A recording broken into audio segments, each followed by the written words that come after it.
Hello, it is me, Pep. I have a confession. I regret selling this stupid Sterling, and I regret also selling this Paul Palmer to this Todd Bowley. 4-4 today. Crazy, crazy game. But we are here ready to rumble at MUFC Realist TV. Jokes aside, we are the Sunday Roast. Are you ready to rumble, people? Let's go. Now, for the thousands in attendance and the millions watching around the world, on MUFC Realist TV. ladies and gentlemen, from Mandalay Bay, Las Vegas, let's get ready to rumble!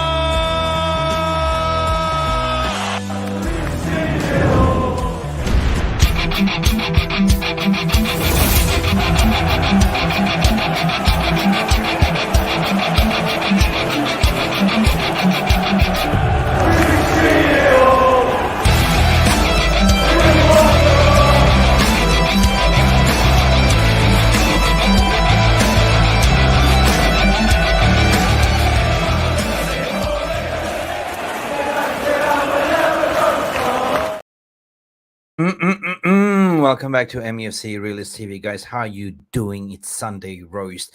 We all chilled. So for some of you, it's morning. For some of you, it's afternoon. For me, it's 4:30 a.m. Crazy as it is, like Mick is in Thailand, 4:30 in the morning. And thank you for tuning in on this special spur of the moment broadcast. That was almost funny, spur of the moment, because Spurs didn't do well, didn't they? I'm waiting for Jarvis to come in. Today is going to be a little bit chill. It's going to be ransom bands. We're going to review the Premier League results. We're going to, of course, talk about predominantly about Manchester United off the pitch and on the pitch. And, of course, you guys in the VR room are the content today. It's all about you as well. We hopefully going to share the links you can call in. And as per usual, Jarvis Cocker is always late because he's out basking on the street seeing common people. You know Jarvis Cocker. Jarvis, where the hell are you? Anyway, big up for all of you. How you doing? Tell me, what did you have for dinner? Did you absolutely have a Sunday roast? Me, personally, it's been crazy. I am wacko. I just moved over to Asia Pacific timing, which I used to be like on Central European timing. So for me, it's all upside down, mate. I am 7 hours ahead of UK, and it's been madness experience, like these patterns of sleeping. So I went to sleep, had a Sunday roast nap, went to sleep 6 p.m., woke up at midnight, 6 hours nap. Guys, that's just insane, right? But anyway, I'm back here to talk to you as a community, and we're going to have some special guests calling in. Potentially Judge Mo is going to call in as well. He's currently doing another stream. He's a very busy guy since he started his new channel. I'm going to share the link as well for you guys to call in as well. But I want to hear from you guys. How are you guys, first and foremost? How are you feeling as Manchester United fans? And if there's other rivalry fans, make yourself known in the chat below as well. So I'm gonna go and call you guys out as per tradition.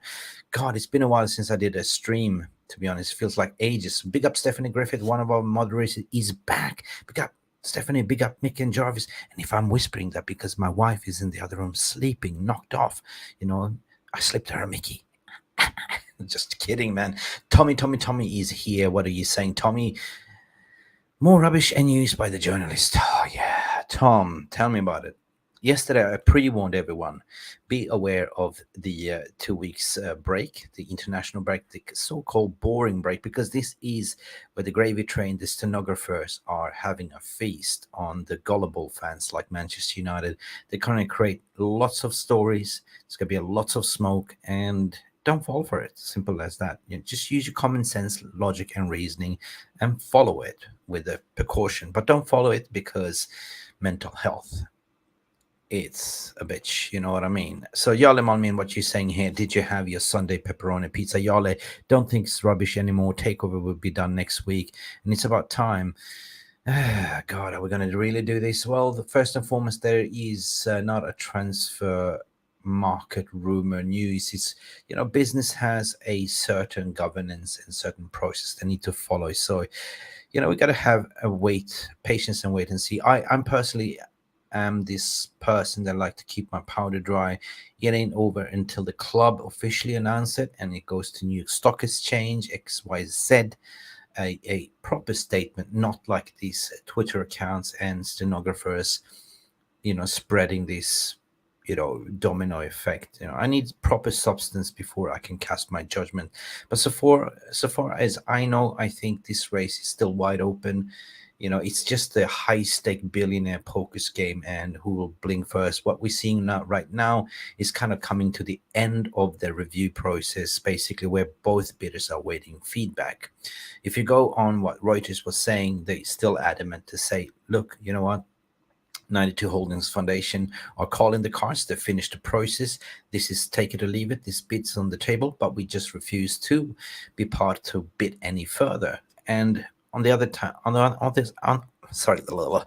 other side, and the one that's been stalling this deal is Ineos itself, because they've been complicating by going from 69% to 51 to finally submitting a bid and offer on 25 minority investment, and that is now being ironed out and looked at. So both bidders, according to my opinion, are now waiting the feedback. So who's there to say where is the leaks coming from that this is the winning bid? Nobody really knows at the end of the day. Realistically speaking, there is NDA, non-disclosure agreements. I think that more of this fire is coming from the British journalists, starting off from Sky News. It's been snowballing effect to Fabrizio Romano, and everyone is kind of jumping on it and writing, including transfer journalists and Twitter accounts and stuff like that. But we got to be sensible and say, listen, whoever takes over, best of luck, as long as it's 100% leading to 100% takeover. Because one thing about us as community is that we don't want any glazers to sit there to be involved, because what have we been doing for the past 18 years is protesting. For me, it does not make sense to have 25% sporting control. Will to have a joint CEO with Joel Avram to still be having fingers in the pie. What has changed? Nothing has changed in that way, because all you do is just adding on, Dave Brailsworth and maybe a sporting director, and that's about it. You don't have any voting power. And in terms of sporting direction and making decisions, it's another bottleneck. So basically, you're adding on another top of that layer of the cake. So it's going to be interesting to see and follow how this is going to happen. But I personally think it's a lot of smoke without a fire. That's just my personal opinion as a disclaimer. But whatever, it's your truth, stick to it. But we will see. We've been following this saga for about a year, and we've seen so many twists and turns. And I think this is a high-stake poker game. We're about to call the cards. And speaking about calling the cards, I'm actually calling Jarvis Cocker. Jarvis, 10-4 captain, are you there? Hello? Hello. Yes. Hello? Hello. Oh, I'm here. I'm here. In Oh, 1 million years later. Major 2 Tom. minutes later. How's the song? Yeah. Hey, ground This control is to Major ground Tom. control to Major Jarvis. How you doing, mate? Big up, everybody. Big up. I see a lot Big of good people in the chat, and I see the lovely Mick Ruby here. So, what have you been talking about? Is it the takeover? Only trash.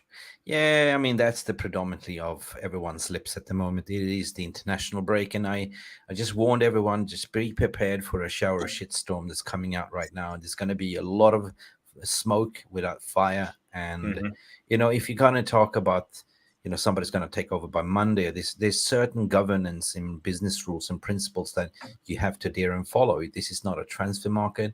It needs to be announced by SEC, like New York Stock Exchange. It needs to be a proper statement from the club, from Rain Group and stuff like that. So predominantly what we've been seeing here is Twitter accounts and the usual suspects been drumming up propping the Ineos as bidder and say, oh, look, if Ineos is taking 25%, look what we're going to give you. Wow, you're going to be happy. Forget about the Glazers, forget about the protests, forget about 18 years. We're going to give you a sporting director. We're probably going to give you a joint CEO in Brailsworth, the ex-cycling professional, change management guru, and sitting there together with Joel Glazer. Like, what has changed? Nothing has changed. So don't get too excited, Yeah.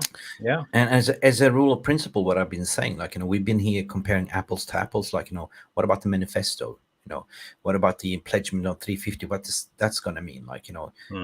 It's simply not enough. So if for some reason, for miraculous reason, Ineos takes over, then there's got to be a clause in that contract to say within 3 years guarantee 100% takeover. Otherwise, what's the point, right? Yeah. Yeah. Yeah.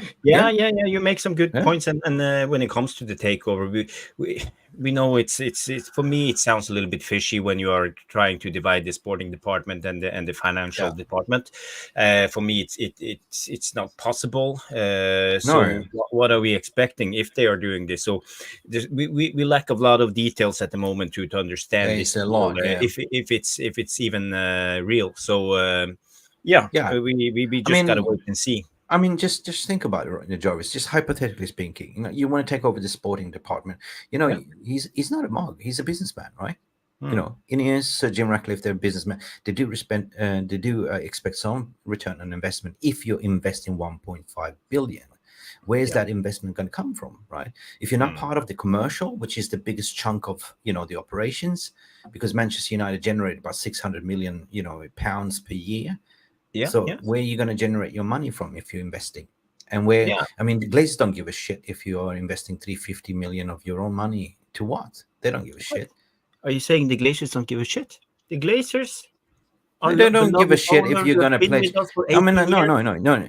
They're not going to give a shit Yeah. whatever you put on top. They're not. It's like me. I'm going to buy your house. By the way, I'm going to say, I'm going to install a jacuzzi and swimming pool and a theme park in your garden. It's like, I don't give a crap what you do. I want my 1.5 million so I can stash it away. Because that 1.5 billion is not certainly going to go to the club. So what has changed? Nothing. What about the debt? What about the infrastructure? What about a lot of things, right? So if you're selling this Pied Piper pipe dream, so don't follow the flute, because the flute's going to lead you down to crash again. So am I wrong to say this, or am I just, you got to ask the right questions, right? You just, Yeah, I for me, refuse just to give up. I don't want to say you're wrong. You're not wrong to ask It's the not about right questions. or wrong. No. We all should ask the questions, because at the moment we're just swallowing what we are getting served from the British media, and we know there are NDAs. So how can they know these things? I'm maybe Sir Jim will buy the club. Maybe he will. Maybe. Or Maybe. maybe Qatar will come in, or maybe the Glazers won't sell at all. Maybe. But how do the journalists have all this information when there's I tell you what. NDAs? I tell you what, because it's clear and obvious there's a very unrest within, people are afraid of losing the jobs. Nobody knows. It's not been communicated. They haven't they haven't got their bonus appraisals. They don't know. Simply, there's going to be 100 days review, and everyone is asking the question, are we going to have a job? They're talking about Richard Arnold is going to lose his job. You're talking about John Murtagh is going to lose his job. Maybe Kathy in the cantina. Yeah, Kathy in the cantina, or the receptionist is going to lose a job. Nobody really knows. So there's a lot of unrest. There's a lot of rumor speculations, and they do speak to journalists. But the ones that are part of these sales takeover are very few, and they're very sealed. It's very sealed. They don't leak. So what you're hearing is pretty much where does Fabrizio Romano get his information? He gets his information from the scouts, from somebody within the club. But that somebody has just heard a hearsay rumor that it might be so, right? So this is, you got to be very careful in what you are saying in certain ways, because at the end of the day, nobody really knows. Who knows the decision is the Glazer family and the ones that have been involved with the strategical review. Certainly. I don't believe that Richard Arnold is going out to leak out this, stuff because he's afraid of losing his job. Either way, if he's staying, I mean, he's not probably going to stay according to the reports. What if Radcliffe's taking over, he's going to bring in what was his name? This Jean Le Pen or La France. What was his name? Or Jean the Blanc. French sounding name, Ineos guy. Yeah. But on the other hand, someone in the VAR can write the name and we can read it out. But Mick, on the other hand, there could be play for the gallery as well. You can easily say you have no dog in the fight to sort of create PR, right? So you just sit back, relax. If you were the only one bidding against yourself 100%, why would you go out and create PR? Basically, You just sit there, okay. What it means, like I'm not going to entertain it anymore. What the Reuters was saying, like I'm not going to bid anymore. Like so, take it or leave it. I'm calling your cards. That's it, and let them iron out the Sir Jim Rattcliffe, because at the end of the day, what Qatar is offering is the pipe dream. What they're offering is to say, here's like 6-7 billion on the table. Take it or leave it, and we will do this X Y Z. Glazers don't care about how much money they're going to walk away. They don't care about. Yes, I know, but they don't care about the extra additional that's going to be put in. Yeah. But why would you sit there and create PR? You just sit back, relax, to say, look, here's my money on the table. Let's wait it out, iron out. Let Sir Jim Ratcliffe do his things, and then at the end of the day, what they've been saying is going to be a feedback. Like they're going to do a feedback because we're coming to the end of that review. So that's what it is. It's both bids are in. So they're going to do a review and they're going to give feedback. There's nothing to say who's been the winning bid. So I think that's been a lot of deception here to create that. Yes, we see now all of a sudden Jassim is winning. All of a sudden Ineos is winning. We just have to wait and see. For me, it's more of an announcement of the strategical review and the result. Very, very interesting discussion. We will continue this in a little while. We have a super chat. Let's go to the super chat first. What happened? Yeah. What happened? We have a super chat from Alien 10 over here. It says, Super chat, super chat, super chat. Super. Jarvis, why are you always wearing blue? What do you mean I'm wearing blue? Why are you always My wearing blue? You're favorite always color. wearing blue. Guys. Thank you, Alien Tenno. I will try to wear some red and green and gold in the next up and coming shows. So just to please you, my good friend Peter. I'm Mick Black today. Yeah. Mick Black. Very cool. We got Peter for your super chat. Oh, I was trigger happy there, wasn't I? I pulled the trigger. Jesus Christ, Mick. It's 4:30 in the morning, 4:47 in the morning. Wow. I'm having coffee. This is my favorite brew. What are you drinking? I'm drinking tea as usual because coffee makes me a little bit too mouthy. So it's good to be a little bit more mellow. Okay. Well, I just released my powder the way I'm thinking anyway. So that's just my logical thinking. Doesn't mean that whatever I say is factual. Like we're just having a fan debate. Anyway, anyway, how's everyone doing? VR room. We haven't talked to you for quite a while. Big up Jamie Wayne. I heard about your girlfriend. We were having a chat. She was in the hospital, and big up that she made it. So yeah, big up. Reggie's here as well. What did you say? Douglas Freeman as director of football?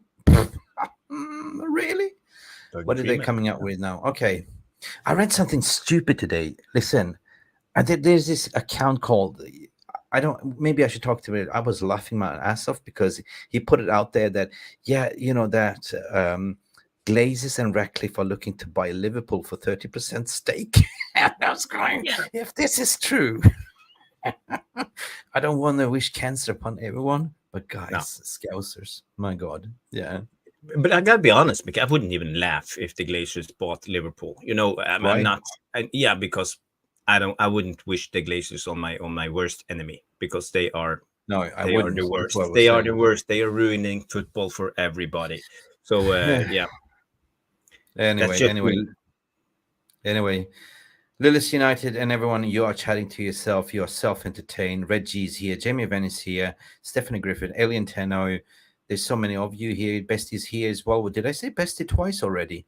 But Bestie needs a double introduction. He's a great guy. Yeah. And my Alien reckons I should tuck into bed. No. I'm full of beans. Mark Davis is here saying, good evening, you guys. Sir Bobby Charlton funeral tomorrow.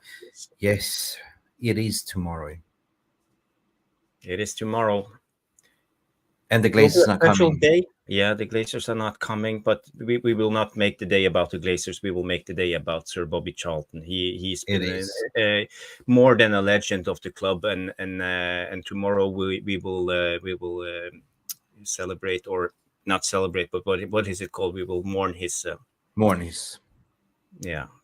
Yeah, it's true. Mick is not sleeping. Pasha Mick is not sleeping. No. Guys, I just explained, Jarvis. I'm on this weird sleeping jet lag pattern. I went to have a nap after my dinner. It was 6 p.m. here. I woke up 12 midnight, 6 hours nap. And that's why Mm. I'm hyper awake now. Seriously. That is so weird. 1 week here and still haven't gone over it. It's unbelievable. Madhouse, what are you doing, my friend? And welcome to the stream as well. We're creeping up the table. Yes, we're going to talk about that. Milos Mitic, Dobroveche as well. Milos Mm. Mitic, Dobroveche. Okay, how many likes do we have? And can we get more likes? And can we get more people to retweet our stream if you have Twitter? Because YouTube hasn't been nice to us lately. We just dropped in views. Maybe I don't wonder why. Jetro Jean Baptiste is here with all the strife Manchester United had this whole season. We're only 5 points away from fourth. That is what we're going to talk about. If they can get healthy, if Rashford could be at least 70% himself, look out for second season. That's what I've been saying. You singing my Spotify tune there, Jetro. I totally agree with you. So let's have a look at it. Ramo, I haven't seen you for a while. Ronak Josh is in the house as well. Qatar have moved on. We will see, mate. Predominantly, a lot of people are probably tied up with this takeover spin.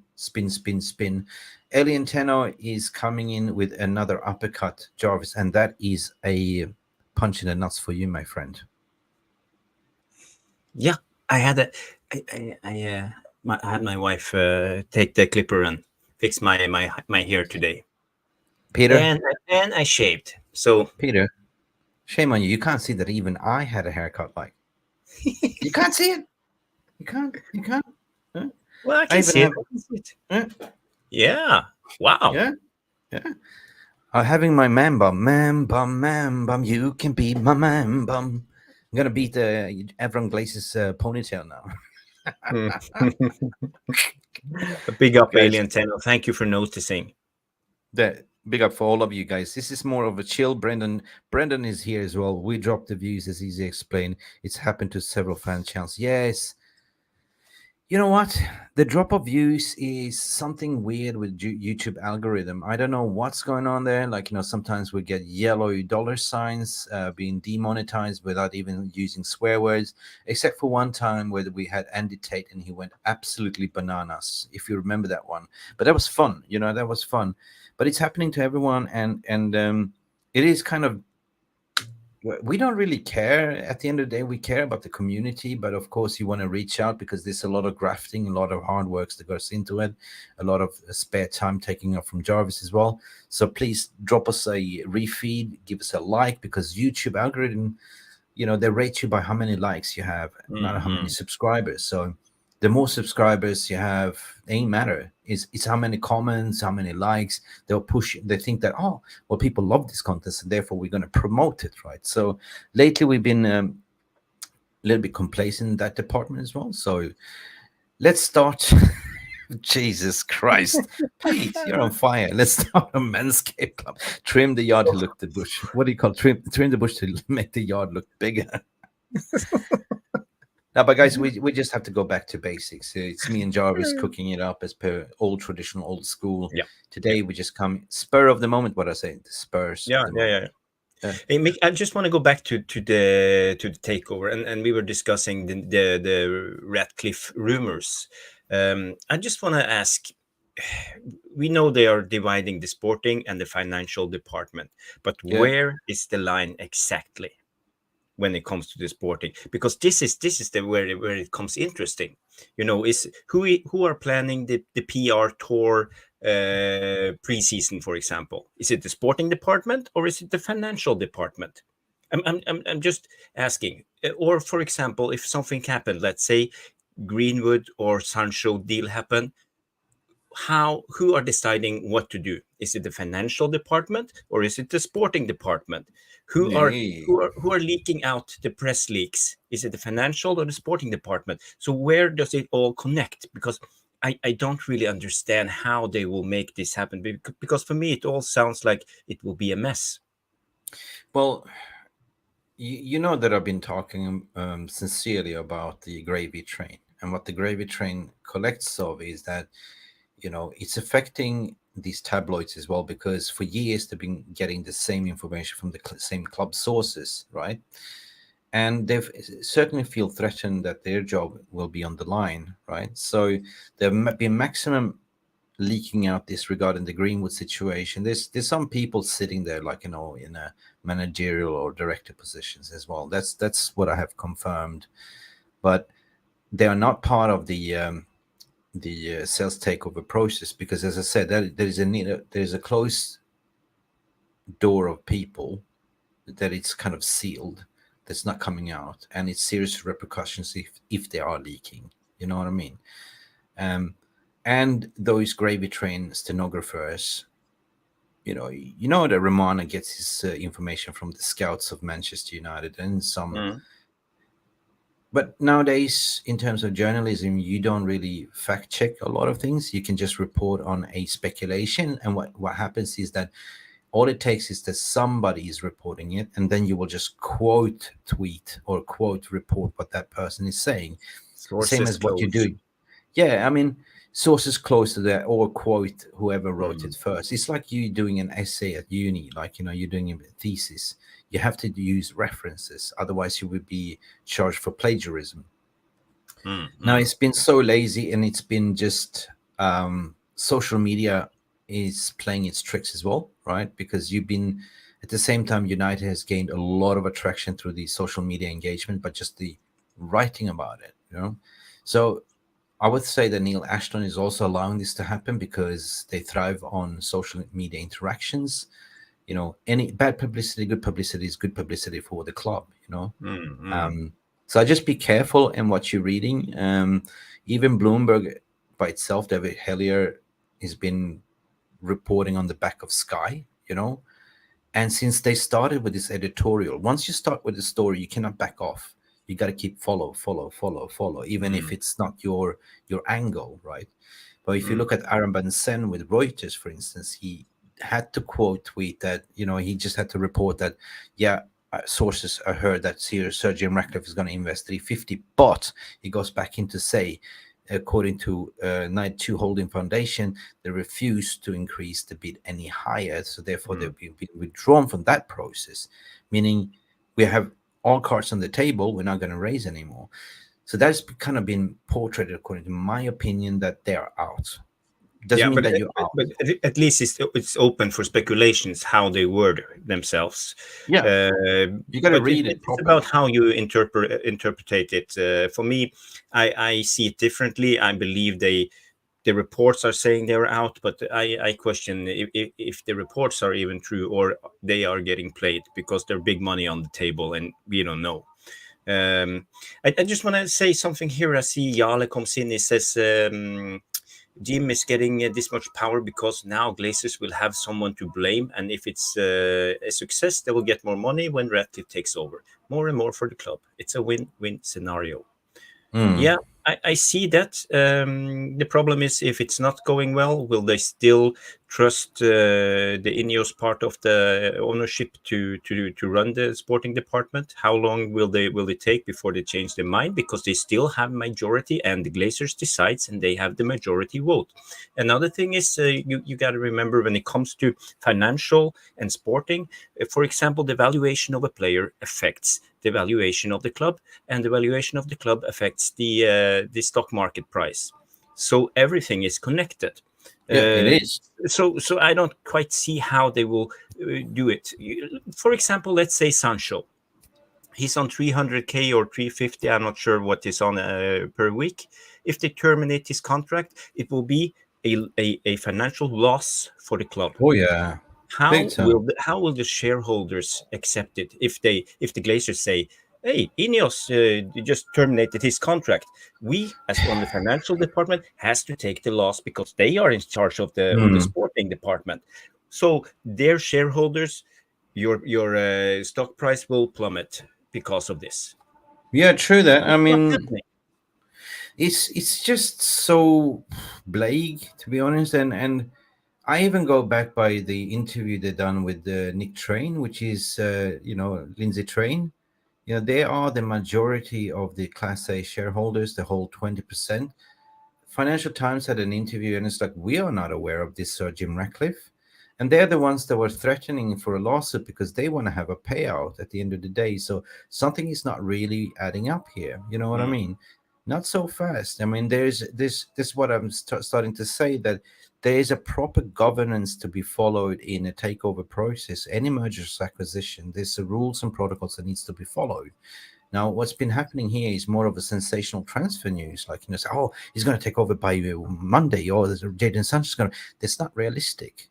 It ain't realistic, and that's not how it works in the real business world, right?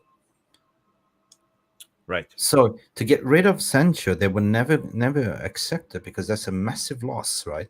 You rather loan him out or sell him to a cut price, but to freeze him out, it's probably got a massive reason why he's not even included in the WhatsApp group, or not being even close. Because Jay Daly told me 1 week before there was a massive bust up there at Carrington between him and a couple of others, and also Ten Hag, and he did some nasty things, and that's the reason, Yeah. So at the end of the day, we are on a winning streak right now. And who would have thought so? Because we have been guided to a path to believe that we are shit. And this is deliberately done by the media. So guys, don't follow their Pied Piper, because their Pied Piper has led us to this cliff to say we are crap, we are crap. Okay, performance hasn't been there, but you got to look at the other sides, 360 holistic perspective. What's going on around the club, and just sum things up and just say, this guy is taking us. He's the leading, first to achieve 51 victories. We have 5 wins, 1 loss, and apparently we are the informed team of the month, right? So if you look at that result, you go, okay, that is what matters, right? How we play football is another thing, right? Okay, I understand. I want to see good football. We are eye test merchants, but at the end of the day, realistically, as a realist, what matters is that points tally, ain't it? It's football, baby. It is.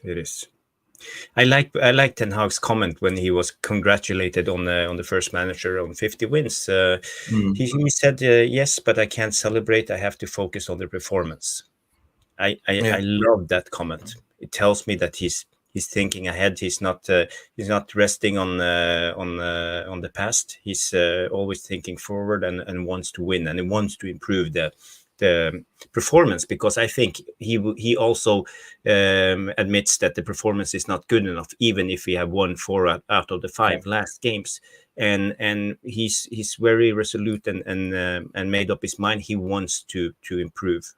He wants to somehow VR questions Tom Charlton say he never gets notifications, which is weird. This is something that I cannot control. This YouTube thing. I know YouTube is going through some algorithm change and censoring things, and we had some problems. Although we never swear on this channel. Seldom do we swear or cuss or something like that.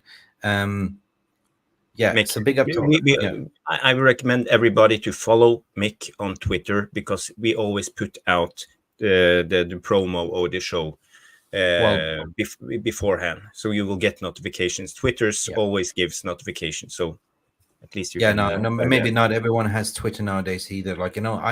I have Facebook, but I'm never on Facebook. I have Instagram, but I'm never on Facebook. It's just too much. Sometimes I just wish I have some aggregator, like one app that handles all the social media. It's just too. I live in the real world, not in the social media world. What are you saying, Brendan? It must have been a hard situation to be afraid to express yourself. Never let things bottle up. Your friends accept it and considering the situation. Yeah, I mean, big up, Brendan. On this channel, it's all about being real. It's all about being you. We have no room for elitism or bullishism, or you just be nice and polite to each other. And we are Reds wherever you are in the world. We try to be positive. Wherever people are being negative, we try to provide a different angle, and that has always been our thing. Put fun back into football as well. Yeah. So anyway, big up for all of you, Red J, as well. I can see you're having a nice conversation. For the life is here as well. What you're saying, Tommy is here. Big up, Mick Jarvis. Chat, love, and respecting people. Big up to you as well. 100%. No, I just don't hang around on social media anymore. Life is too. I got so much things going on my plate, and I don't know. I admire people that have Instagram, TikTok, and everything. I just don't know how you have time to do all this. Yeah. Yeah, How about it, you? it takes a lot of time. Yeah, for me too. Being a family guy and running my own business and everything, and doing this at Jarvis the is the same time. family guy. Jarvis is the family guy. Yeah, but, Yeah, he is. having a couple of kids and a wife and and a home and a business and everything takes a lot of time. And Hey, Jarvis. yep, Jarvis. yeah, yeah. It's always good to have you here, but we forgot one thing. To be honest, we Okay. forgot the traditional. It's been like this.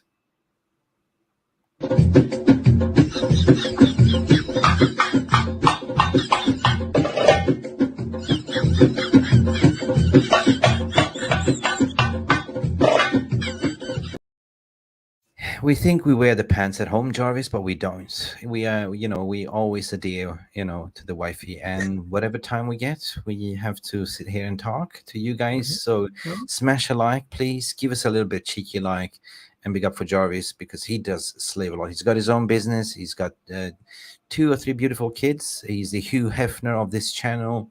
We've seen him with the man boobs guy over in US. We've seen the journey of Jarvis Cocker. Yeah. He's also the secretive singer of the pulp, the common people. He's also Rick Ashley, never gonna give you up. So yeah, we are back. So back. More Rick and Goose. You're right. Yeah, yeah. So, Anyway, Jarvis. yeah, did you see Swedish Rumble's tweet today about, because we talked about the Harry Maguire yesterday.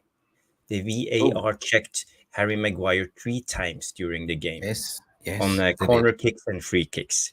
Yes, we were talking about that yesterday. Yeah, Yes. I saw him because Swedish Rumble. He's a great guy. You got to follow him on Twitter because he has a Yep. great comments and a lot of good views. So big up. But he put out some videos about Harry Maguire, and you could see that he was like really Yeah. pushed down. It was like a wrestling match, and not only once, not only twice, but 3 times. Respect 3 times. Respect. I called this yesterday. And they didn't even show us. Sky Sports didn't even show us the replay. There They is a don't want to serious make agenda. any more war VAR controversy. That's the problem. I told you this yesterday in the post match when we had the highlight show. I said, didn't you notice 3 times on Harry Maguire VR was checking? Nobody picked it up. I said they are doing it, but they were not giving it because it's Harry Maguire. He's clumsy. Whenever Harry Maguire goes up and challenges for that, he always receives a free kick against him. Mm. It's just mad what they're doing against us, man. Seriously, like I just so the highlight, the roast of this week must be the VER. On number one, it's the VE freaking R. To be honest, because Mm. this week VR has been like a shambles. It's been a farcical. It's been like Monty Python and the Flying Circus. Like, you want Yeah. to argue? Pay £5. No, that's not a penalty. You want to argue? It's a penalty. No, come on, Mm. man. Seriously, we've seen some seriously stupid decisions. Some being given, some not being given. He's just got to stop, man. He's just like in Mm. Europa League, in Europe, in Premier League. It's just like the referees want to play the main part of the role. Go ahead. We might just scrap the ball and just put the referees there and play the game instead. They never play the game. Mm. Yeah. They never. Do you want me to show you the clip of Harry Maguire? Yes, Do you please. think it will be okay? It's a Or big will okay. we be demonetized? I don't know. Let's go for it. Let's do it. We are Let's give reckless it a go. today. Everybody pay attention. I will only play it once because of Listen carefully. I will only play these wins. okay, let's see here. All Yeah. Hello. Hello. Here we have it. Do you Here we see go. the screen? And Drum I roll. will just make it big screen, and you will see here. Here is Harry Maguire put to the ground. Somebody sang Titanic. Look at that. Jesus Christ. He's in front of the player, and even He though just he's right pushed. down. I mean, that is an oil tanker just to sink that one. Oh my God.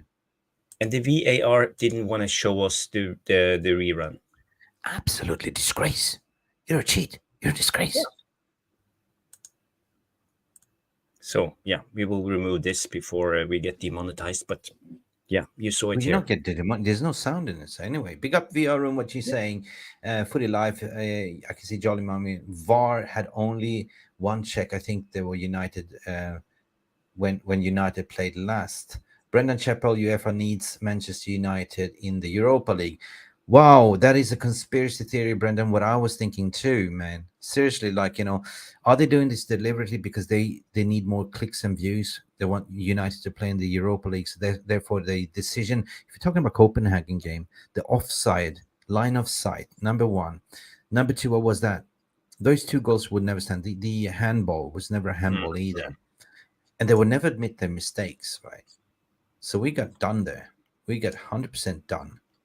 Yeah. Yeah, and I think the VAR. Did you see this weekend? They didn't do anything controversial. The VAR are super afraid because people have had enough. Yeah, we So had enough. yeah, Football is dying, man. but we still had controversial episodes. There was one with the Liverpool player. I think it was the midfielder who was tackling with his studs showing. The referee was there, but nothing. Yeah, this is what Casemiro Brendan would have was saying. Yeah, gotten a life sentence for that. Brendan, you struck a nerve on me because I was thinking about this the other day as well. Like, we were thinking from the same play sheet, hymn sheet there. Like, is it possible that they don't want us to qualify? They want us to be in the Europa League, like just for the TV use, because we're a pool, right? How much money would that generate? How much people would view it? Absolutely disgraceful, man. Yeah. Speaking about Chelsea, starting to play well, 100%. Almac today was the best game of the season, according to my opinion, from a neutral perspective. That was rock and roll football end to end. I was entertained. How about you, Jarvis? Yeah. What a game! What a game! Oof. But I only saw the second half. I forgot about the game. So, but the second half, yeah. And Chelsea actually impressed me. They were good going forward, good attacking play, and Yeah, but it's Manchester City they are good when they are attacking. So there's a Holland was on fire today, so it's hard to stop him. But 4-4, great game. hey Kev, how you doing, mate? Big up. We got Kev. I really enjoyed your latest tweet that you were sitting with that face. And I just said, did Ricky pull a stinky but deadly? Hey guys, welcome to the stream. Yeah, so listen, I'm not sure, man. I'm not sure what the hell is going on there because Chelsea started very slow as well. Nobody was criticizing Mauricio Pochettino for losing a lot of games, but everyone was kind of focusing on Ten Hag and creating this Ten Hag out, Ten Hag out, Ten Hag this. But at the end of the day, if you look what Ten Hag has been doing, like, he's actually nominated for the Manager of the Month almost, like, 5 wins, 1 loss, right? But Chelsea and United are kind of silent but deadly as well, creeping from behind. So we're not in a bad position, to be honest. We are about 5 points behind Liverpool at the moment. So Yeah, I haven't seen the table. We can bring it up if you like. I'm not sure if you have seen the table. Let's see. Here it is. Premier League table standings. yeah. By the way, while you are looking, I just want to give a shout out to Man United Van Cam. I'm so happy to see you back in your van again, my friend. It's all classic. Keep it going. You make me laugh, my friend. Do it. Just do it. Cool. If you guys want to come in and have a say, welcome to the show as well. I will share the link because this is all about you guys. This is all about the global Manchester United community. It's freaking 5:15 in the morning where I am. Can you believe it? And I'm still up here chatting away. Boom. Kev, if you want to come in, have a say, have a rant, come in, welcome. Anyone, please feel free. Here's the table. What do we have for us, Jarvis? Yeah, we can see Manchester City are in the lead, but they are on 28 points, only 1 point ahead of Liverpool and Arsenal. So it's a tight race. Spurs are falling off. They were on top of the league, but now they are on 26 after 2 losses. So they look like a flat tire at the moment. They have Madison injured up until I would say beginning of January, and suspensions and injuries on key players in defense. And listen, Jarvis, did you see Newcastle, Kieran Trippier, confronting one of these away-going fans? What do you want us to do? What about the injuries? And I go like, dude, don't talk about injuries. If you're going to talk about injuries, talk about Manchester United. When I had freaking half a squad injured, you come here with your injuries. Shame on you. Yeah. You're a cheat. Yeah. Imagine if that was Bruno. Yeah. You would hear the end of it. Yeah. 100%. 100%. So I Listen, just want to finish on the table here, and when you go to the bottom half, you see here that Burnley 5 losses. They have 4 points in 12 games. Same with Sheffield United, 5 points, and Luton on 6 points. So the bottom 3 teams, they are going down, in my opinion. They have nothing in the Premier League. They will go down, even though Bournemouth won yesterday. And Fulham, Nottingham Forest, and Everton are struggling. But it's now you have come to 12 games. You can start to take a look at the table and see. And as you can see, Man United, we are in 6th place, 21 points, only 4 points up to Aston Villa in 5th, and Tottenham on 26. So there's still a chance to improve. Dan Smith is trying to tempt me. Say, think about all the beautiful women there, but you're married, Mick. Sorry. Yes. I'm faithfully married, happily married. Thank you. I don't even look. I know. Knock, knock. Should we let him in? There? Yeah. Some cheeky journalist. I don't know. Add him to the stage. Who's there? Hey, big up. Hello. Hey. Guys. Oh, Mr. Tom. How are you, sir? Not bad, guys. How are we doing? Yeah, we're doing good. Alive and kicking. Live and kicking. You look tired, Mick. You late there? Me? No. Yeah, is it late? Quarter past 5 in the morning, mate. Early. Jeez. Damn, listen. That's Tom. Commitment, guys. That's commitment. The least you can do is share the stream or like it, guys. So come on, people. Of course we do that for community, man. Listen, I was telling this story. Like I had a lunch nap. I had a dinner about 6. I went to have a nap, a little bit snooze to watch the footy later. I woke up at midnight. 6 hours nap. That's a snooze. That's a siesta. That's a siesta. That's a sleeping beauty. We have a knock, another more. We have Alien Tenno coming here. Raw, Peter, Alien Tenno. Hey. How you doing, mate? Big up. How's it going, guys? Jeff himself. Master Yoda is here. Mick, Jav, Tom. Here you go. How you doing? Chat. Yes, that's commitment, mate. I agree with you. That is commitment. But you love your community, you love your channel, you love your family, no matter what. Like, we've been mistreated from this bloody club for 18 years, but it's still coming back for more. We're coming back here raw.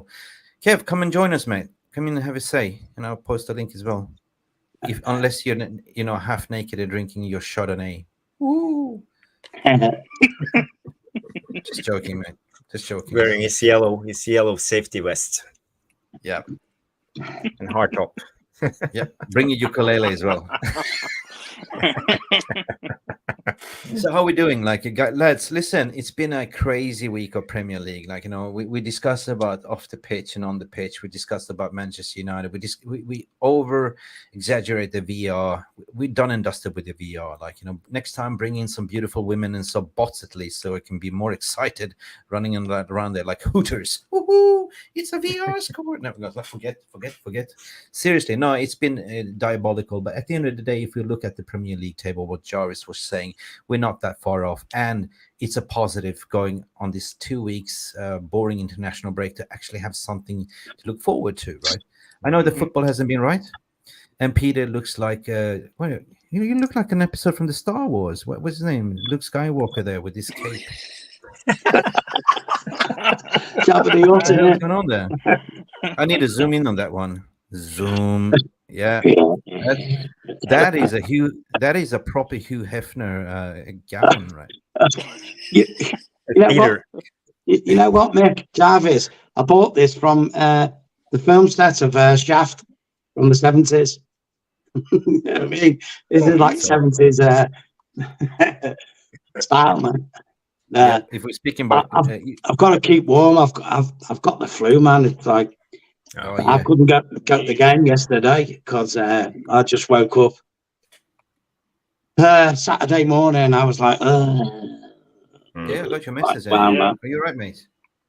Yeah, fine. I'm drinking some beer. That's what we do in England. Remember that? He drinks beer, man. Get a flu, man. Get some beer. Listen, it's a well-known fact. Alcohol kills all known living things. Well, that's not a beer. That's a bloody whiskey.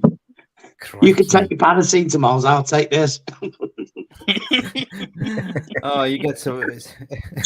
You know Kev is what? calling you.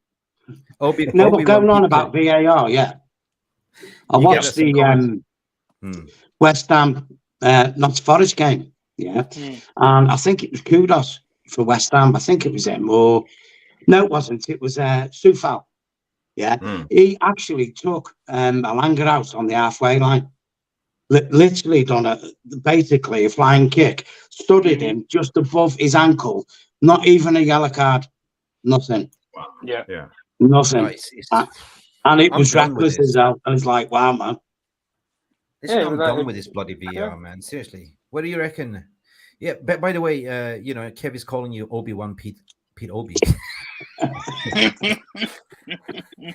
Well, I Guys. tell you what, that's an upgrade, guys, because usually they call me Jabba the Hutt. You know? I didn't call you Jabba the Slut. Come on. Jabba the Slut. But if you're on the Star Wars thing, like, guys, don't go to the dark side. Don't go to the dark side. Trust the Force, Luke. 100% full sale only. Don't go to the dark side. Anyway, big up. What are you saying, Who's that, me or Tom? Tom? Tom. Go on, Tom. Yeah, Go on, Tom, Tom. When you was just on about with VAR and everything, I don't know if you saw anyway. I put some comments in the chat that were going, and I were explaining it to Jamie in the chat anyway about what. There's two sort of scenarios. The PGMOL in talks with UEFA to do a dual promotional contract so that they can utilize the ACS system, which is the automatically correction system. Yeah. It's basically the semi-automated offside system that they use within UEFA to bring it to the Premier League.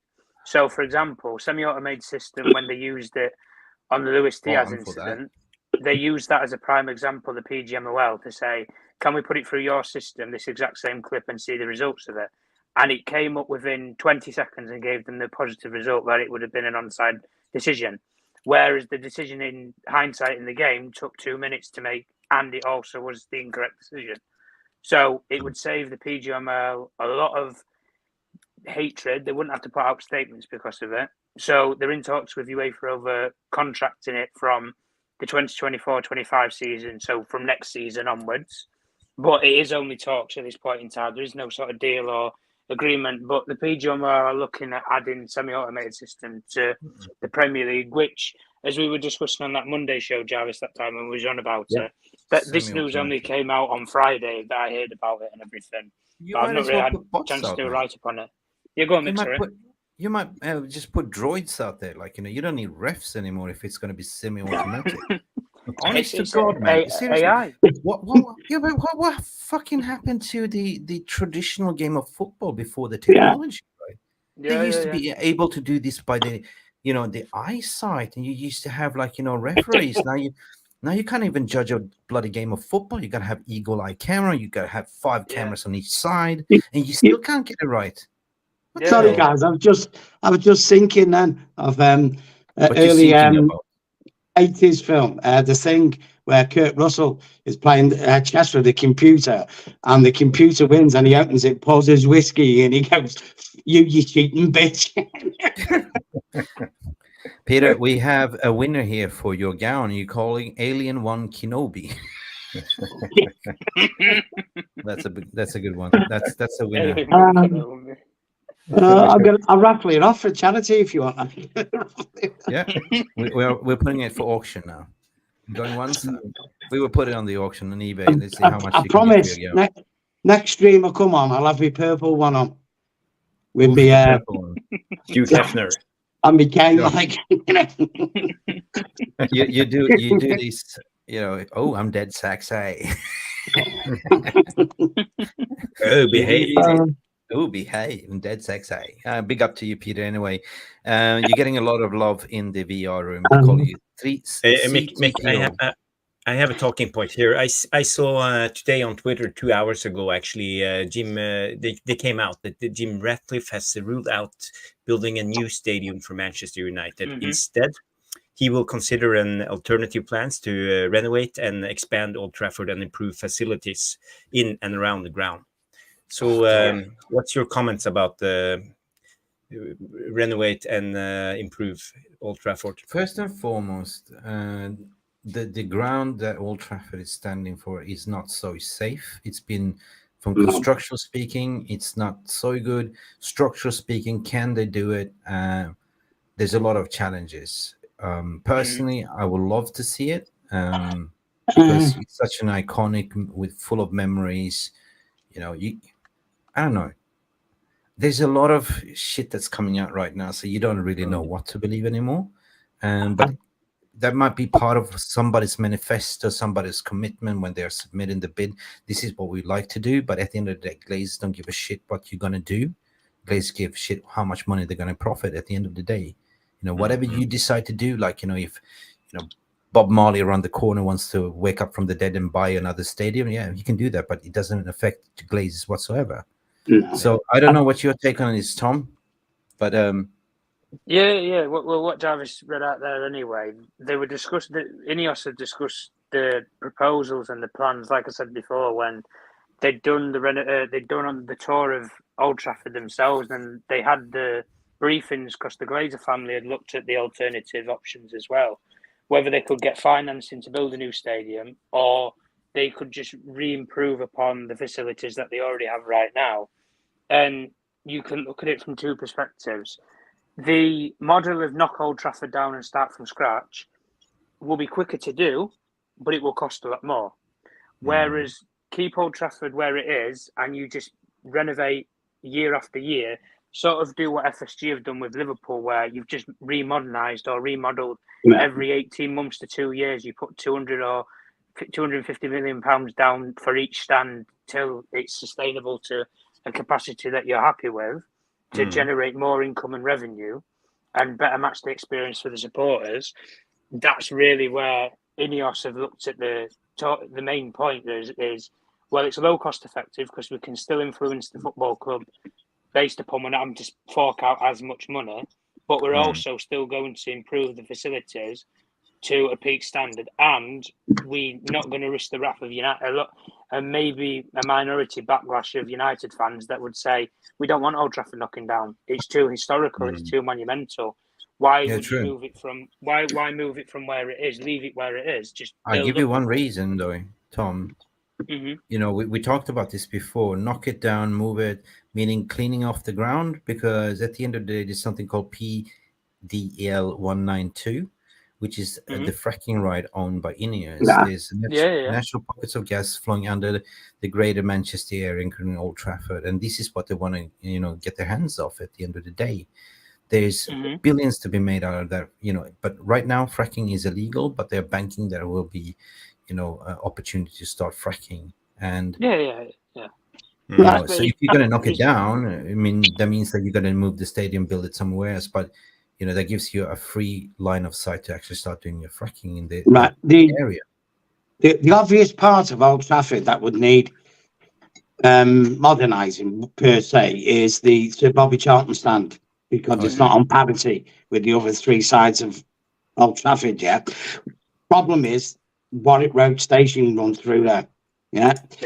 Last time I looked, I think it was £1 billion+ just to build over that railway station, because they can't actually discontinue that railway line because it moves a lot of freight there. We have a lot of freight there. So that's like, let's just say it's £1 billion just for that. Just by renovating that one stand alone makes no sense whatsoever. It's cheaper to flatten the ground and rebuild it from that viewpoint.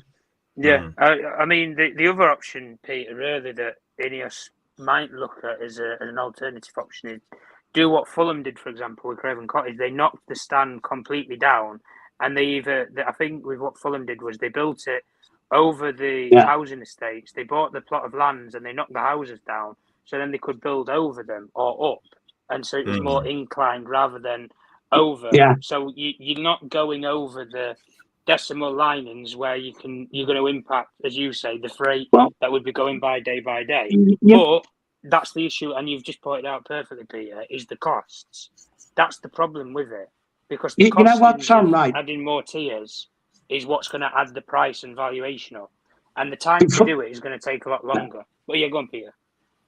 Before, if you look from where on the diagonal where the Stretford end is and the Sir Alex Ferguson stand over the Manchester Canal, that's where you have all the coach parking space and a lot of car parking space.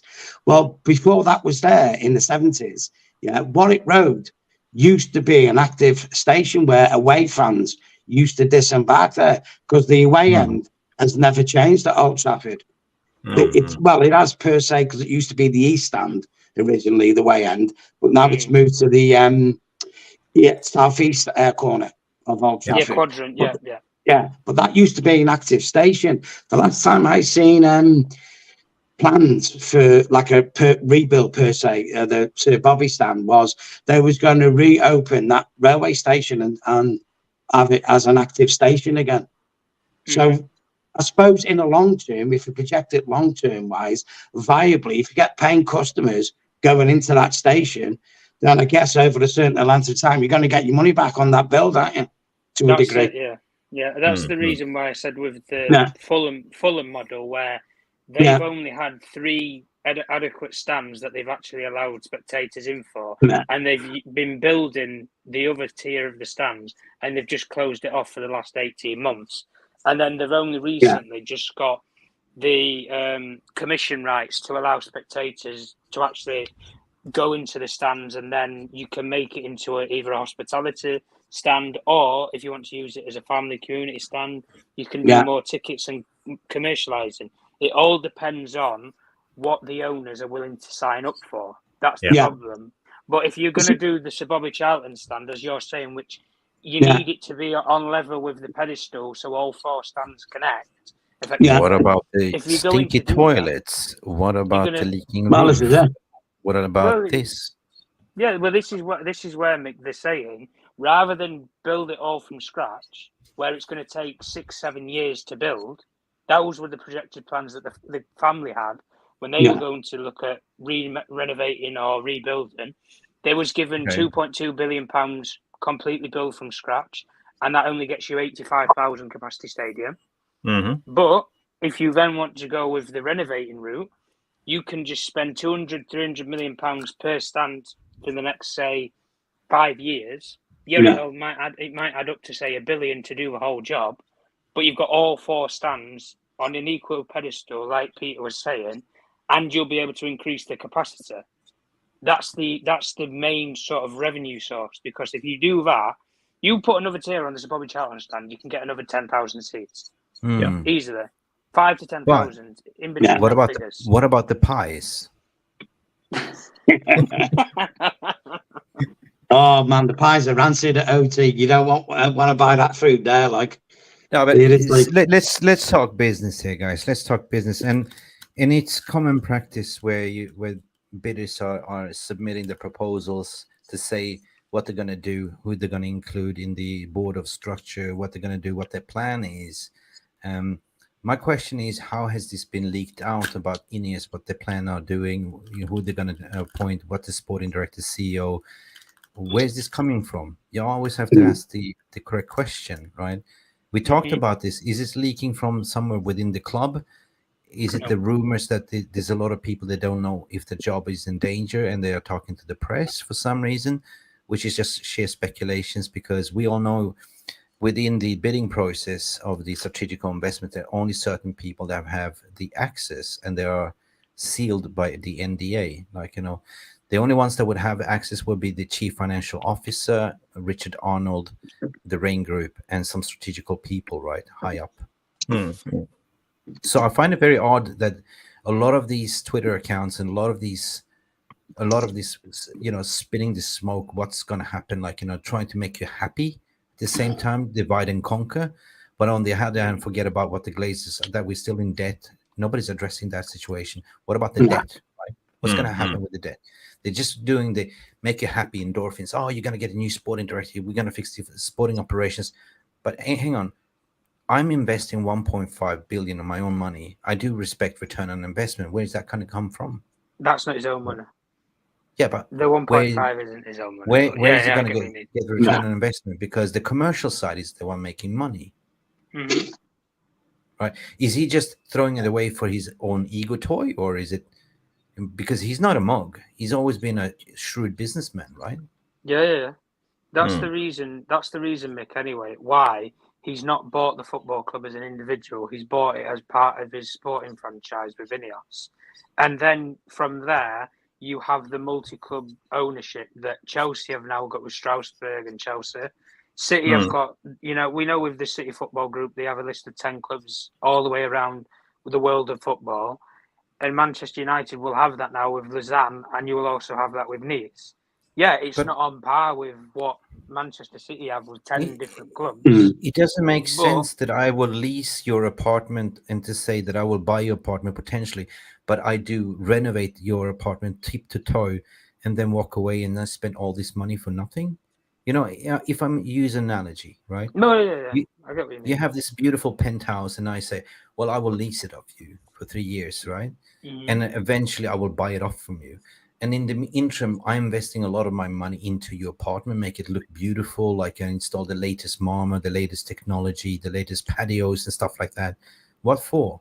Right? At the end of the day, what I've done at the end of the day is just increase your overall valuation of your property at the end of the day, and I will lose out my money unless there's a plan that we will sell it within 5-6 years for a higher valuation price. Together we will make money for a higher bid. You got to ask those questions too. That's where the market price comes in, because obviously when he has to buy equal amounts of the shares from the New York Stock Exchange shareholders, as well as the family, to avoid him being sued, he will be able to buy all of the minority investors out before he buys all the family out. So effectively, it would be a dual ownership at that point until he then buys the rest of the family shares. But it comes down to the interview the Financial Times had with Nick Train, the Lindsay Train. They are the minority. Yeah, they are the minority of the Class A shareholders, owning 20% of that. He was interviewed, said, "We don't know shit. We haven't been informed. We want to know. We want to get paid out." And there's the same minority investors that threaten legal litigation action because of the Sir Jim Rattcliffe bid. So if he's now gone down to ratify whatever you call it down to 25%, and they still say, we have no idea and we will object, what does that say? I mean, it does not make sense what they are putting out there in the press at the moment. There's so much things that needs to come out, That's the reason, Mick, why the family went down this road and this option, because the one stumbling block for Radcliffe, it was never about the money to buy United. He had finance in place to buy at least 50% of them. At least. I don't know if he had all the money in total to buy the full 69%, but I know he had enough to buy 50. But because he wanted 50 of the family shares. And then that's where the rumours came out that the family would be left with roughly 19-20%.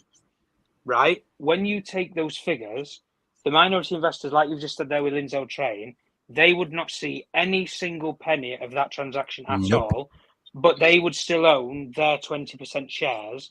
But they can't value out their shares because they don't know what Ratcliffe's paid for 50%, but they also don't know what the future ownership of United is, because what is Radcliffe actually going to do with the football club? They've invested their own money into it. And that's why I'm saying, like to you, Mick, anyway, is that when Radcliffe now puts the plan in place where he'll buy equal amounts from both parties, minority investors and the Glazer family, he's got round it. And that's the only way that he's managed to win over the Qatar bid, is because he's managed to outmaneuver the Qataris by saying, well, Glazers, you can stay. I'll buy some off you. I'll buy some off the minority investors, and I get my foot in the door at Manchester United. Everybody's a winner. Yeah, but I am more critical. I really appreciate the input, but I'm more critical is where is this information coming from? That is the big question, because if you're bound by NDAs, if you're coming out to say that Qatar has pulled out, and Qatar hasn't really made the proper announcement, they haven't really confirmed it either, but the majority of this information is coming out from you know who, right? Mm-hmm. And where is this information coming from? Where is it coming from, and why is it leaking out? Mick, I think That's a question I have to have, a critical question. You got to ask Yeah, this yeah. question. Yeah, it doesn't take an idiot to work out where the noise is coming from, because there's only one people in the whole process that never signed an NDA agreement, and that was the Glazer family. So if you want to look at it from this perspective, Radcliffe comes in and buys 25%. The fans are on his back because he's not buying the whole family out.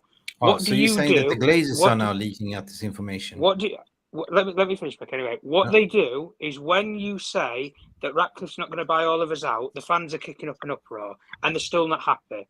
So you now leak out about, so Jim Rattcliffe's going to bring in this sporting director. He's going to put so much money, £245 million. It wasn't like round it up to 250 or to 300 or round it down to 200. It was very specific to the points. Ratcliffe, in an interview, can't say anything like that. Hence, he's not on Sky News. He's not on Bloomberg. He's not on any sort of business transactional show talking about Manchester United in the same way that he was when he was with Chelsea. Because Chelsea was a fire sale. They didn't care what you talked about. They just wanted to sell to somebody. That was it. Okay. Whereas with this is a lot bigger than Chelsea. And that's why the difference between United and Chelsea is Chelsea need the sugar daddy to run their football club. True. United don't. True. That's the difference. And But that's where the security needs to I'm just going to back the tape what you said about 2 minutes ago. We all know where this is coming from. You said it's coming from the Glazers. Now, it's funny that you're saying that, because for me, it's always been a game of poker, gamemanship here right now. We all know that Glazers they came and you know what? Let me stop in the beginning. The fish in the pond of the billionaires in the Davos Club. And on the top of the pyramid, you have the wealthiest billionaires. They are the sheikhs, they are the Black Rocks and all them. You know what I'm talking about, right? Mm-hmm. Glazers are at the bottom of that pyramid. They don't talk to each other. They don't have access. There's levels in that pyramid, right? They even went to, what's his name, Nasser al-Khalifa, to beg him to speak to the 92 Holding Foundation in the kingdom of the family to increase the bid, right? It's always been like this. So if it's the Glazers, they're playing a game of poker at the end of the day. They're playing these people against each other. That is the reason why they appointed Joe Ravitch at Rain Group to create this shadow bidding process. You know what? Because everyone is in the dark. I just been very adamant to say that the bidding process is now finished, right? We've come to the end. Qatar's bid has always been on the table. They finished way, way early. They conducted all the directors' test and all that. They've done all the checkpoint. Well, Radcliffe has been the one stalling this deal, restructuring how many times? 3-4 times already. Now this is his final bid on 25, what he kind of worked it out. They send it in, and now they are coming to a feedback section where the Rain Group and the Glazers are going to actually to give both bidders been waiting for feedback. The way I see it, it's been taken in out of proportion, showing that, sensational. Radcliffe is the winner. Radcliffe is the winner. Radcliffe is the winner. What Qatar has just been saying there, what Reuters was saying, they pulled out of the bidding process, meaning we're not going to bid anymore. We have not enough. We're calling the cards here, right? Because they're the only ones overbidding themselves, like they've been bidding themselves, nobody's going in for 100%.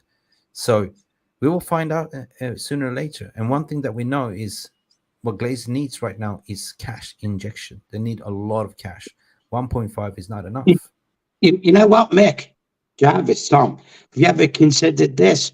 Maybe Radcliffe is even struggling to convince his backers to put the money up front. Yep. Because from their viewpoint, how can I put this? I'll put it crudely. From their viewpoint, it's like backing a racehorse with 3 legs, isn't it? Yeah, but that's why he had lenders meeting.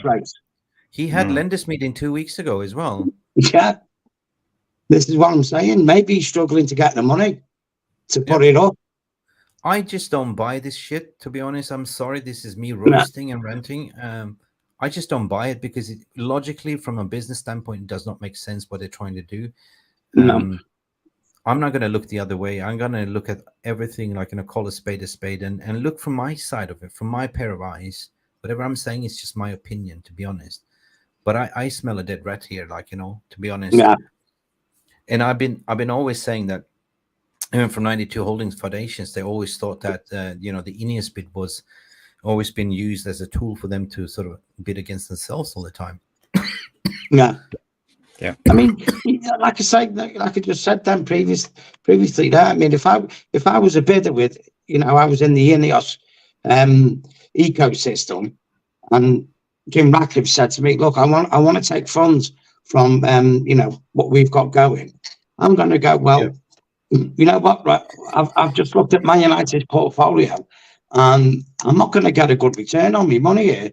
You need to sell this to me.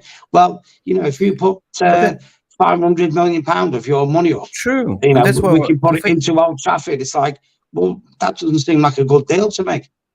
Yeah, Peter, if you back to tape what I said earlier, like, if you're going to invest 1.5 million, you want some form of return on investment. Running the football operations will not give you return on investment, but if you're running the commercial side, it will give. So the Glazers do not want to leave. That's what Red J is saying. Well, Red J, everything has a price in life. Everything has a price. They have a certain set figure they are willing to sell for. It's always been documented, right? AK is saying here, what are you saying? If this goes through, I wonder what the SEC has to say about the Glazer propping up this share price. Exactly. That is stock market manipulation, my friend. Guys, there's so many things that's been swept under the carpet where there has to come out. I just been too, how do I say, complacent. I don't care anymore, to be honest. But if you look at it, Glazers were down there, Joel and Avram. They were specifically down in Qatar, and they were mingling amongst this high rollers, billionaires, to prop up the sell the club. They had a figure in mind what they want, and the only one that could afford it is the Qataris, the Saudis, the UAEs, sheikhs, right? Nobody else. If they would have accepted a 25% minority investors, why didn't go for it when they had all the hedge funds, US hedge funds, in the beginning of the process in May? They ruled that one out. So why would they now all of a sudden take 25%, right? You know what, Mick? Also, so Glazers are playing. Listen, Glazers are playing this poker game. They are in desperate need of. They're in desperate need of money. You see in the financial books. I kid you not. We actually made a loss, but they like to say that we make a profit of the operations. In a balanced scorecard sheet, we are freaking 500 million pounds in loss over what we are generating.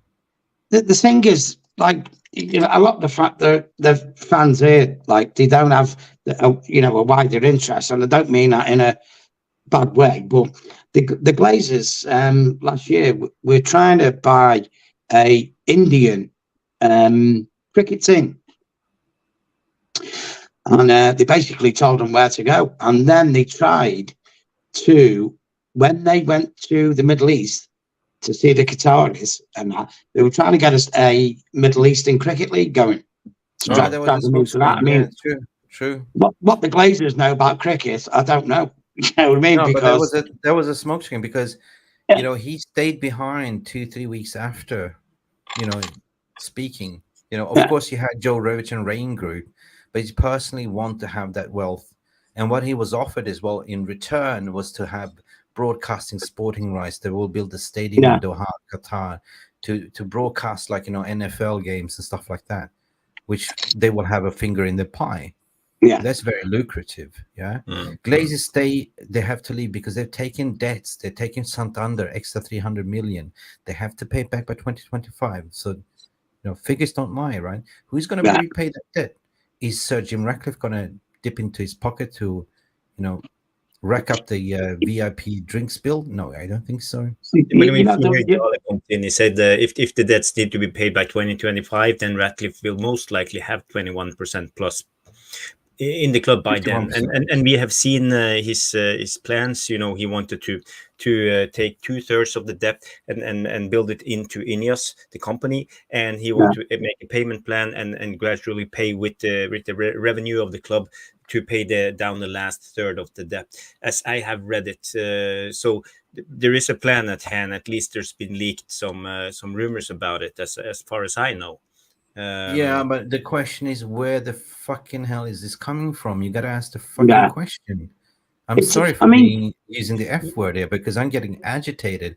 There's Yeah, but so there's many nothing to get sensations. agitated about. No, You know, no, no. we are I'm here not. just discussing rumors. I'm No not one with has the you. No, facts I'm here. just agitating. So if we are discussing rumors, we Listen? have to If you discuss the listen to me rumors. carefully, what I'm saying, I'm agitated with the gravy train. What's coming out Yeah. there? yeah, But what I'm agitated is about our fan base is taking the short end of the stick and falling for it, and our mental health is getting fucked up. yeah. That's the thing.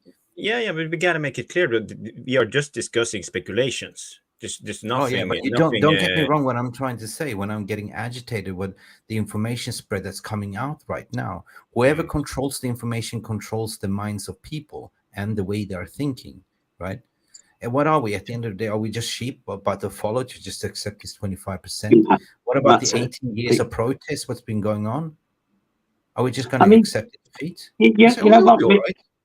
Mick Jav, look, I mean, like Mark, not Mark who comes on there, another Mark in the chat, he said about Old Trafford not having screens in the stadium. And I think, correct me if I'm wrong, I think Man United is the only Premiership team, or club, should I say, that doesn't have stadium screens.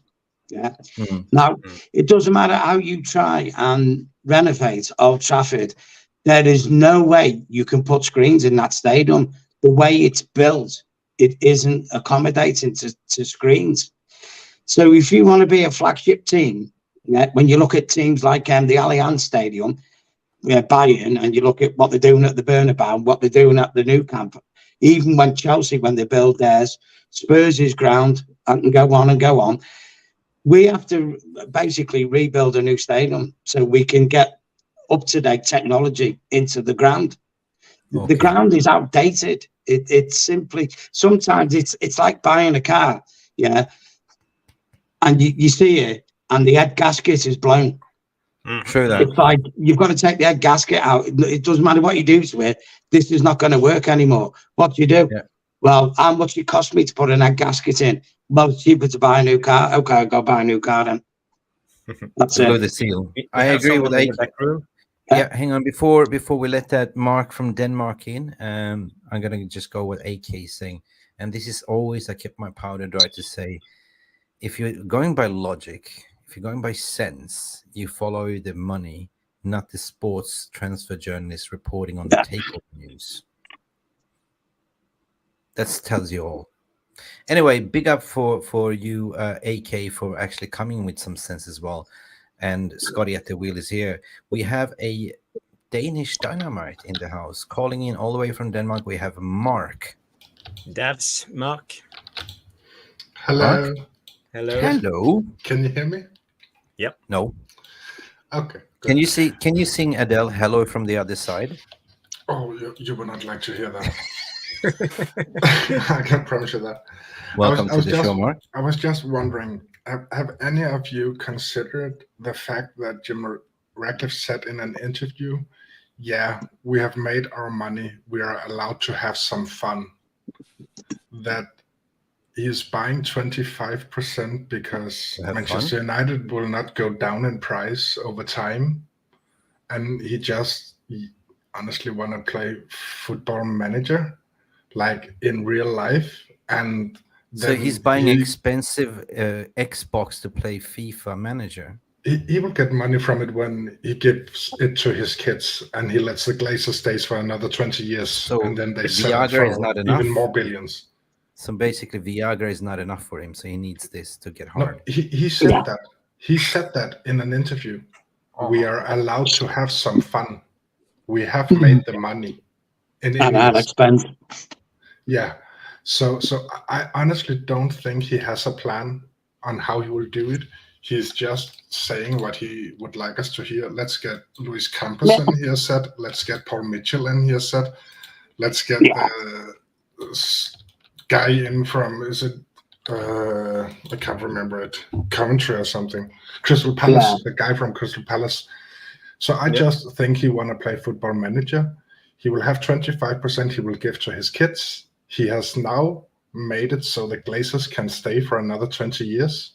So in 20 years, his kids will get a couple of more billions than he has been paying now. And he is not a Manchester United fan. Otherwise, he would never have let the Glazers stay. He would not have had a season ticket at Chelsea, trying to buy Chelsea, trying to buy Barcelona. I mean, we need to get him out with the Glazers as soon as we can if he gets in. Yeah. You know what? Sorry, guys. Just think of this. Yeah, think of this. Yeah, let's play the long game. Like what Mark was saying. He gets a foothold in Old Trafford, leaves it to his kids. Yeah. Oil, petrol's not going to last forever. Yeah. What do you think that's going to do to Formula One? Because the last time I looked, Formula One work on oil and petrol, don't they? Unless they're going to develop electric. Are they going to work with Elon Musk, EV cars, like, you know? yeah, but I'll tell you what, Mick, that technology to make an F1 car work how it does now on electric is decades away. That is decades away. Big up, Reggie. If you go by logic, you would know that Qatar financed media outlets would never share the news if it wasn't fake news. But they always. The thing is, I lived in the Middle East, in Qatar, in UAE and Saudi Arabia, and the thing is, they will never put out fake news, but it's directive from the government as well.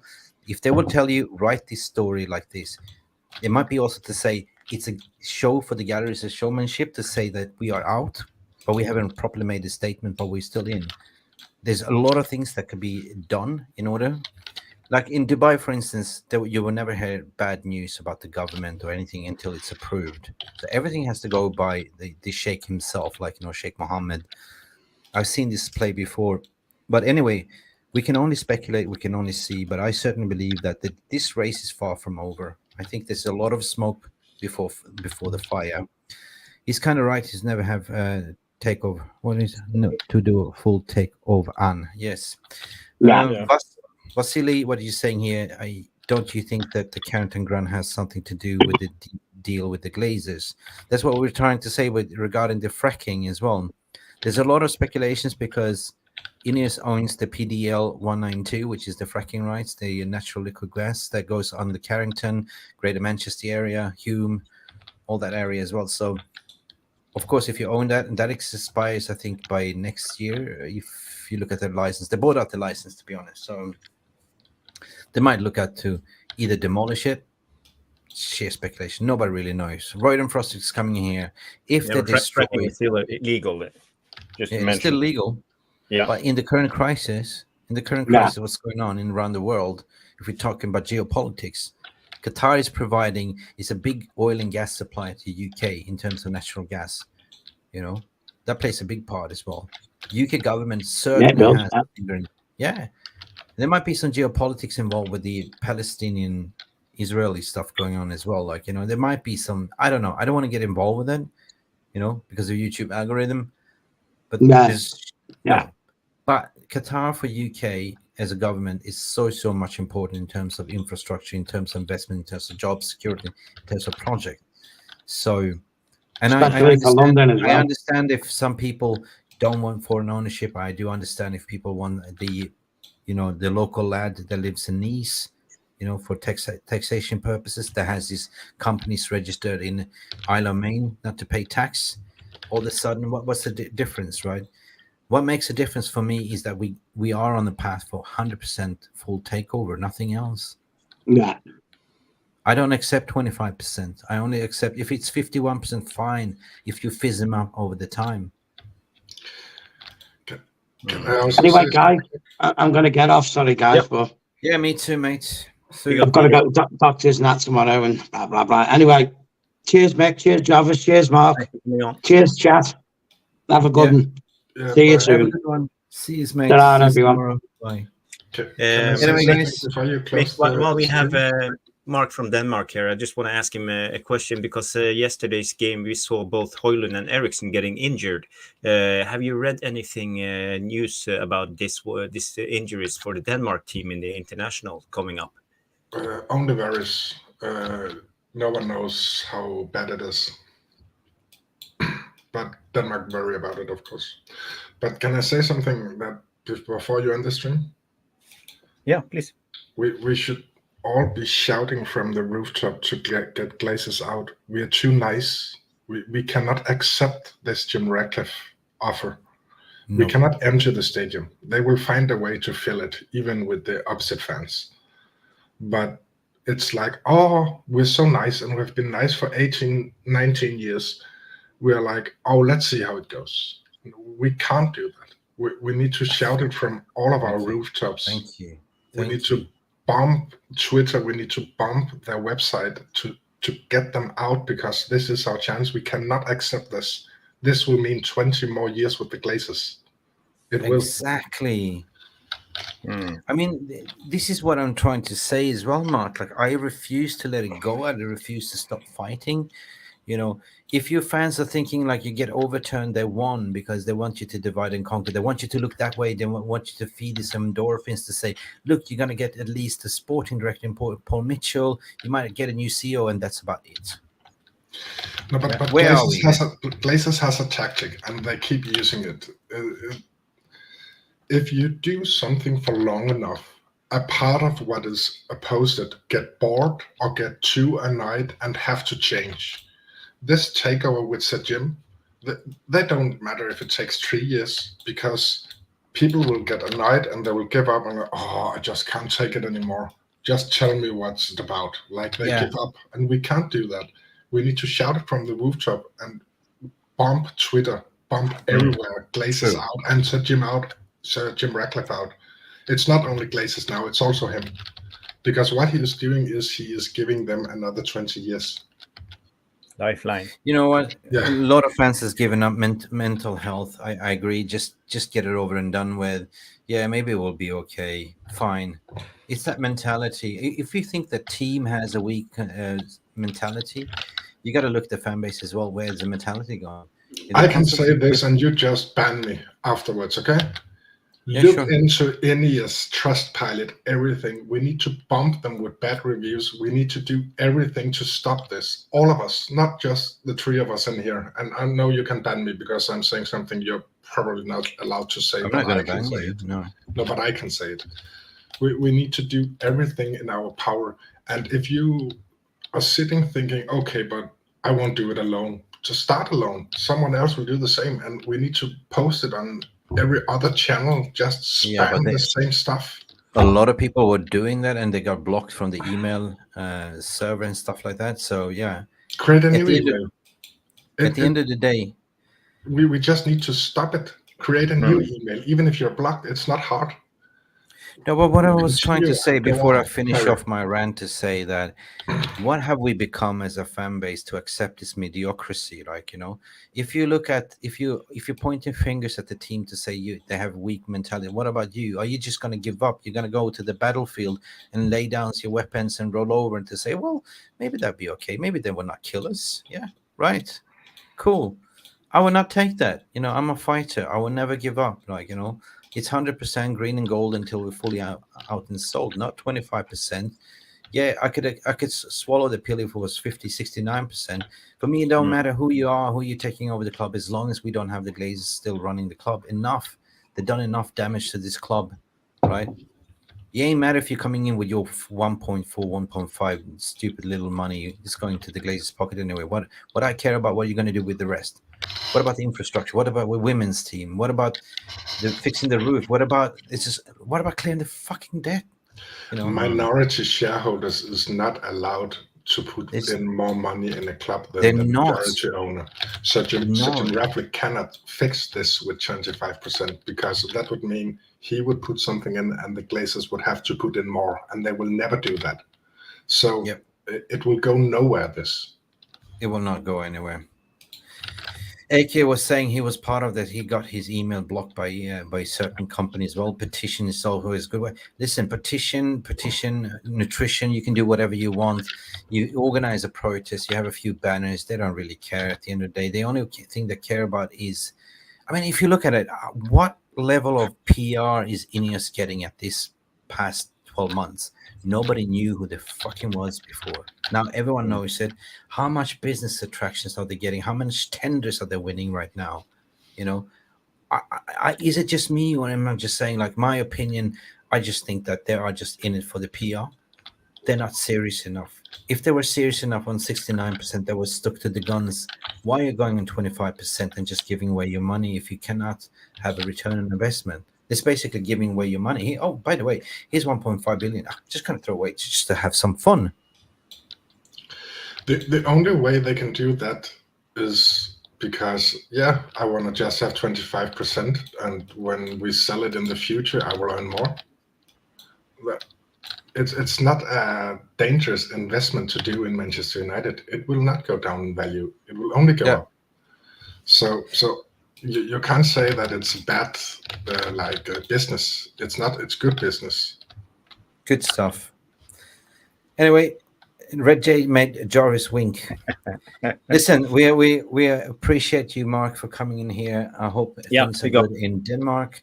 It is 6 o'clock in the morning where I am, and I probably need to go turn into a pumpkin right now. We did a spur of the moment, thinking we're going to talk about Premier League. We ended up talking about a lot of takeover stuff anyway. Yeah. Thanks, Mark, for coming in as well, and got to round up the show. And Mark, good to hear you. Yeah, thanks for having me. Sleep well when you get to it. Thanks, Mark. Thanks for coming in, having your say, and also thanks, Tom, journalist, for having your say. Quickly, before we round up, Jarvis, I want to just go over the overall results of the Premier League, because that's what we came here for, to be honest, right? I want to talk about the Wolves snapping that lead against Spurs with 2-1. United, of course, had a 1-0 victory over Luton. We saw that. Arsenal with a red card got over the line with Burnley 3-1. Crystal Palace and Everton finished 2-3. Bournemouth, this was the surprise of the week, was Newcastle lost against Bournemouth, which is great. Villa took 3 points against Fulham. Brighton 1-1. That was a surprise against Sheffield United. West Ham was victorious over Nottingham Forest, and the Scousers beat Brentford with 3-0. And today was the match of the match that I really enjoyed of the week, and that was the 4-4 Chelsea City. That was total rock and roll football. Probably from a neutral perspective, best football I've seen this year, I would say. Yeah, it was exciting game. Yeah. It was open end-to-end chances all the time, and you were never sure that the game was going to the one team or the other. So big up to Chelsea for coming back and putting those City scummers to the ground. What a game! So, what a game! Yeah, that was good. I heard rumors later on that Pep Guardiola called up like Todd Bowley, so you cheat, give me back my Raheem Sterling and. Yeah, but did you notice Raheem Sterling's tackle in the 93rd minute? He get a yellow card, and he was jumping in with full force, straight leg. I mean, how about young Palmer from City, ex-City as well? Palmer. Yeah, he was good. He's really good. They sold him for 40 million quid to Chelsea. What happened to Enzo Fernandez? Enzo is good. Yeah, did he play? He played. He played the game. He did play the game. Anyway, Royden Frost is coming. Erik ten Hag in. City dropping points. That's cool. Cole Palmer is the kid, which everyone is talking about. He's going to be something special. Cole Palmer is like, I don't know, like our little bit young Garnacho in a way. Like, still raw. Lots of development anyway. What are you saying, Reggie? You coming in here? We're going to close the shop, guys. So anyway... Whoops. Okay. That's what you have when you have two chefs in the house. I'll let you do the honor. I need an Anthony jersey. I broke my right foot a couple of days ago. Oh, no, you broke your right foot. So I'm in the same boat as Anthony on the left foot. That was a joke, right? Piss off. Anyway, that was a good joke. It's good to see that Duncan is back in his chat again. They both lost 2 points, 100%. Yep. So it's been a great week of football, people. It's been some drama with the VR that was leading the headlines, obviously. But the good point is that Manchester United are back on the winning ways. From that point, from a Premier League standpoint, with 4 wins and 1 loss. And Erik ten Hag is apparently the fastest manager in United's history to record 51 wins as a new manager. So that's all good. Good. That's good. Anyway, guys, he's doing something right. And Yeah. it's going to be boring international break, so you're going to hear a lot of trash stories. They're going to International make break. up. Why do we have the international break? People, they hate it. Wow. They want to see Premier League. Always when we get going, it's a break. Wow. 2 weeks. Well, that means that, Laurie Whitwell's and all them are going to create a lot of stories. And especially the league stories is coming out now. The dressing room unrest. Yes. Yeah, And it's going to just be a guff. lot of It's takeover. guff. Guff. Yeah, Switch away. I just want to say, Mick, before we go tomorrow, tomorrow night we will have Jarvis Corner. I will have guests on, maybe hopefully Andy Tate will come, Stu Wally, and Tom Journalist 1, and we will have a good debate about the game and the latest news. So and I have some prepared about the tactics, why we couldn't get Højlund to score goals. Really? Against, yeah, I have prepared something like tactical stuff. So. Tune in. You forgot to give him Røgle med fly. Gammeldansk. Gammeldansk. Yeah. Seriously. Big up for all of you guys for tuning in. Smash the like. We forgot about that. How many are you tuning in? Thank you for your loyal viewers. Tell others about the channel. It's been a fantastic spur of the moment stream. It's been the Sunday roast. We're back with the Sunday roast, and I gotta go to sleep because it's 6 a.m. in the morning where I am. Go sleep. I'm turning into Sleeping Beauty here. Guys, thank you for tuning in. This has been Mick Roby with Jarvis Cocker, or Hugh Hefner of this channel. We actually have a new Hugh Hefner of the channel. We saw him coming in. His name is Alien Tenor Peter. Some call him Obi-Wan Kenobi. Thanks for all the super chat. Good night, people. It's time to say good night, and see you tomorrow with Jarvis's Corner. Yep. Hit that notification button so you never miss. Hit the like, promote this channel, subscribe if you haven't. Thank you for coming in. I'm out of gas. Bye for now. Bye-bye. Thank you so much for stopping by and watching MUFC Realist TV. Don't forget to like and subscribe and follow us on the socials.